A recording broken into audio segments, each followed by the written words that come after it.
train station, go to a safe zone. Michael Ferkol says he is a former U.S. Army engineer who was in Rome studying archaeology when he heard Ukrainian President Volodymyr Zelenskyy's appeal for foreign fighters. Within days, Ferkol was at the train station in the western Ukrainian city of Lviv, boarding a train to Kyiv, hoping to volunteer as a medic. I'm a little bit nervous, to be honest, but at the same time, like, it's not about me, it's about the people that are suffering there. So when you see the images, you see the people that are here right now, you understand that you're not suffering, this is more about them. Ukraine has established an international legion for volunteers from abroad, and Zelensky has publicly urged foreigners to fight side by side with Ukrainians.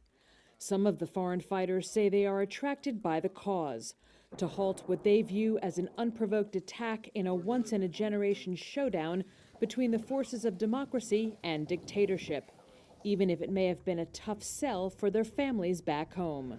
They're not happy, to say the least. Definitely not happy, but they're proud. A man who identified himself only as Jax was among a group of British fighters headed to Kyiv.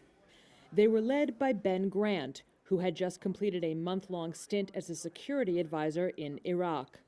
Grant was unclear whether his men would be deployed independently or as part of a Ukrainian unit. We're going to wait, to be honest, and see what the situation is as we get further in. Another man who said he was a former British soldier and Afghanistan veteran, who calls himself Kruger, warned that even those who have previously seen fighting might struggle in Ukraine's war zones. If you're out here as a war tourist, it's not the place for you.